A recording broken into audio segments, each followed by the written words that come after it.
You ready to film another exciting episode? Real good at doing stuff? I can't wait. Gotta be more exciting for Tuesday. I can't wait. Okay, good. There we go.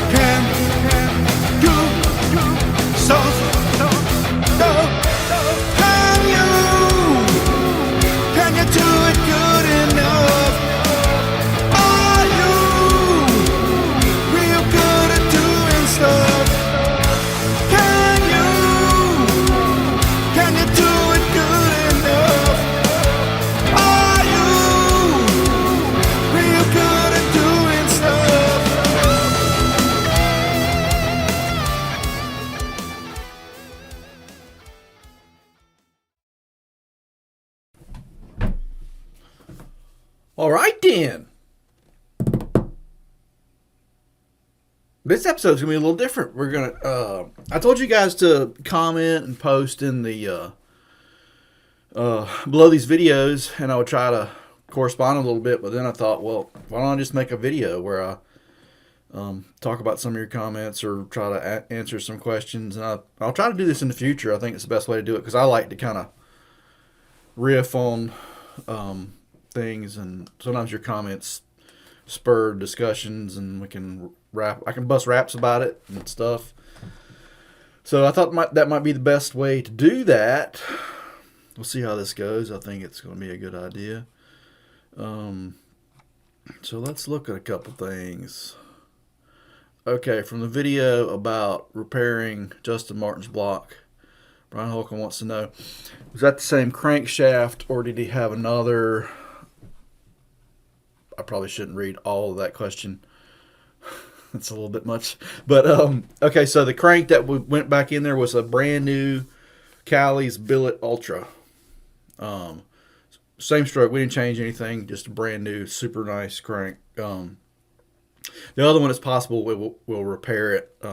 Sometimes it just depends on how that thing mags and whether it's worth repairing or not. But anyhow, it's a new one that went back in the motor. It's super nice. Can you stuff do? Yeah. Yep. Okay. Let me move that over here. Magic LDR8 tuning. Okay, this is a video about Justin Martin's tuning. Will you be... Okay, Bob Romer.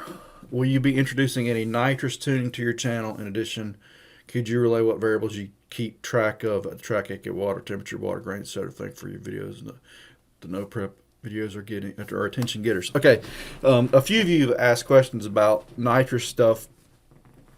I try to keep this channel about what I think that I have some form of expertise in, right? So you're probably not going to see me talking a lot about nitrous. Don't get me wrong. I tune nitrous stuff and have for years, but I don't really consider myself a nitrous expert. I'll leave that to somebody else, right? I probably aren't very few. Probably aren't a lot of people that would argue that maybe I'm not a turbo expert. So that's what I talk about: turbos and superchargers and boost and engines on that side of things. I build 20 turbo engines for every nitrous motor. Nothing wrong with them. I'm just trying to focus this channel on what I am really good at doing stuff. Now, as far as the track, temp, yes, all that stuff. Maybe we'll talk about that stuff at some point. It'll kind of filter into all these videos about tuning. But your conditions are super important. Obviously, you got to keep track of your DA and your water grains are very important, and the track itself. And we may even do a video about car placement, because that's super important. And there'll be a video coming up in a few days about Al Generali's radial Mopar, and the result of some changes that we suggested in the first video about it and now have been carried out and how that turned out at the track. And we'll talk a little bit about conditions there, because that was a factor in the race that was last night. I drove all night home. I got home at 8:30 in the morning. The joys of being a Tuner Raider guy. All right, let's see. Put together a vid similar to this with the red Mustang in the intro. Yeah, I think it's Ultra Street 76mm car. Okay, so that is Mark Rogers' mod motor car. It's 281-inch mod motor deal. It was an Ultra Street deal with 76mm, kind of upfitting it now so he can run a little bit more locally and not have to travel so much. So it's going to change. It's going to be more kind of an X car. But yeah, we're going to have, so this channel, we're going to have different series that are linked together. And one of the series is going to be More Chains Than Brains. And it's going to be all about that particular combination in car and Mark's car and about the motor and everything about it. And that'll be coming along. I don't know when the first episode of that is going to be, but it should be coming along at some point. And any of you guys that are into mod motors might get something out of that. So that'll be coming down the pipe. Okay, what version of Holly was that? And do you like V6? Okay. Good question. That was V5. And yeah, V6 is great. A lot of times I'm the last guy to switch over in some cases. Not for any particular reason, just that a lot of times, sometimes the racetrack is the worst place to do that, so I'm hesitant to do it at the racetrack because I don't want an unexpected problem, right? What we've got is working, so I'll stick with it. And because of that, it seems like every time when you have the opportunity to change it, well, you're back at the racetrack again. So it kind of hangs out. Sometimes it stays that way until Ryan or Doug from Holly comes around and forces me to change something. But nothing wrong with V6. I've got a lot of cars that are V6, but this particular one's a V5, and we just didn't want to change it right then because, hey, it's working.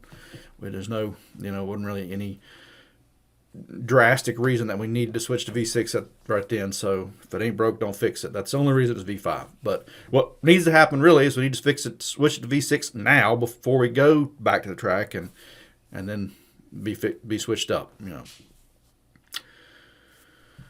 All right, mod motor stuff, please. Yep, that's coming. Okay, is the timing table locked out and the profiler ramp doing the correction? Controlling mine with launch retard curve and want to try zero that out and run off the Holly traction control curve to pull timing to get through the 60. What are your thoughts? Read more. Okay. All right. Let's take a look at that. Okay, so in Holly, in your, whatever they call that box, that thingy, go to basic inputs and outputs, timing retard, view graph. That's where we're doing that on Justin Martin's car. This is kind of an artifact of the way this car's been tuned for quite some time now. I don't generally do this. But we do it on that car because it works, and we're just kind of trimming things a little bit, right? And sometimes we're pulling a degree or two out the whole length of the track. Instead of going into the timing map here and doing it there, we'll do it here, and it's just a quick way to do it, and it works good. Now, what I would definitely say about that is don't... At one point, I was going to try to start doing cars like this, and leave the boost the same and just ramp things in with this somehow to control my power application through the 60. All right, sounds like a great idea. In my experience with the radial cars and whatnot, it got to be problematic. The problem is that it really is going to leave you hanging out there in the wind as far as your conditions. When the air gets really good, things are really going to change. Now, how that happens is How do we spool these things a lot of times? Well, we park them on a rev limiter. We pull tons of timing out of them. Okay. Well, you're talking about doing essentially a very similar thing through the 60. And what can happen is you can have kind of unplanned for boost creep, right? Air gets really good. Now all of a sudden this thing starts making boost really quicker through the 60 than you wanted to, and you can get in trouble there. So it made it inconsistent. It did the opposite in some cases of what I was trying to do by doing that. So I went away from that. Now, pulling a few degrees out and ramping them back in, that's not going to cause you a problem there. And it's really a pretty good way to kind of tickle things and fine tune a little bit. But I wouldn't do heavy swings out here. If it works for you, it works for you. But I kind of decided against it because I believe it was causing problems. So I would kind of avoid that if it were me. Anyhow, that's just a personal preference thing. Take it or leave it. Okay, another thing that we're going to be doing here very shortly is we're going to have a series. We're going to have a couple more series. We're going to have a series called Polishing Turds. And that's where we work on junk motors and try to do cool stuff with them. Nowadays, the way modern engine building is done is that people order up a bunch of super trick CNC stuff and just kind of bolt it all together, and then they're building engines. Okay, well, that's cool. That's a great way to make power a lot of times, and it's definitely a smart way to make money if you're an engine builder. But for me, it's always never really been engine building. I kind of like stabbing some junk heads out and working with the pile of junk and trying to make it do something that it was never intended to do. So we're going to have a series. The problem is, doing that is a terrible way to make money.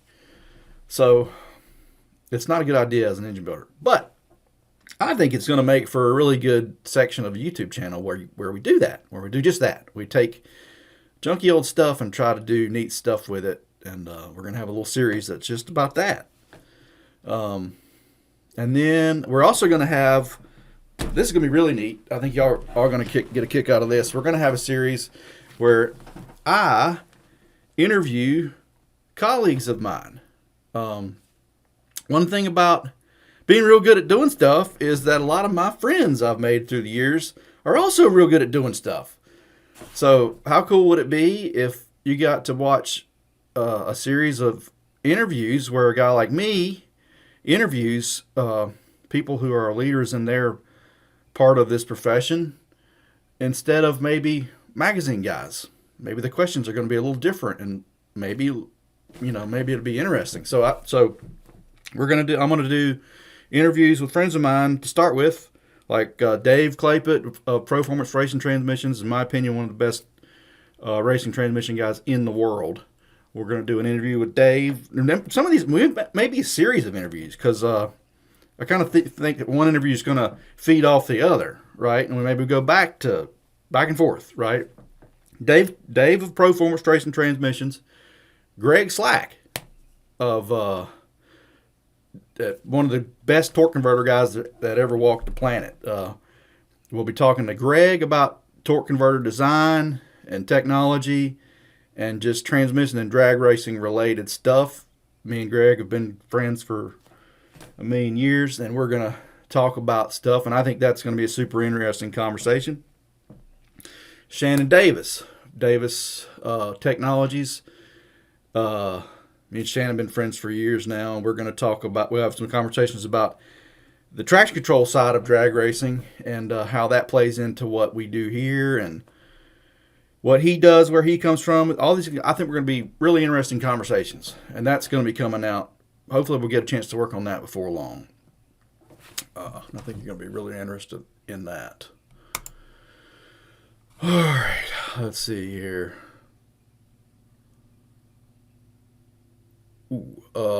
Pete, is the music in your videos your own? I see guitars and keyboard in the background in your office, so I'm curious if it's your music in the videos. Okay. Well, I would say that calling it music might be a bit of a stretch, but I am to blame for the production of the noises in all of my videos. So there's that. Like it or leave it. So that's enough for today. Like I say, any comments, questions you have, put them in the comment section, and I'll try to get back to them every week or two. We'll do something like this where we just talk about whatever questions you have, and I'll try to give some kind of insight to it. And maybe it'll be cool, maybe it'll suck. Who knows? We'll find out. Anyhow, in a few days we're going to talk about Al Gennarelli's radial Mopar deal, where we made some changes. We discussed these changes in the last video about his car. We've made these changes now, and we'll see how they worked out at the racetrack. Was it a good idea? Was it a dumb idea? We'll find out. So that's coming up in a few days, but that's enough for today, and we'll talk to you later.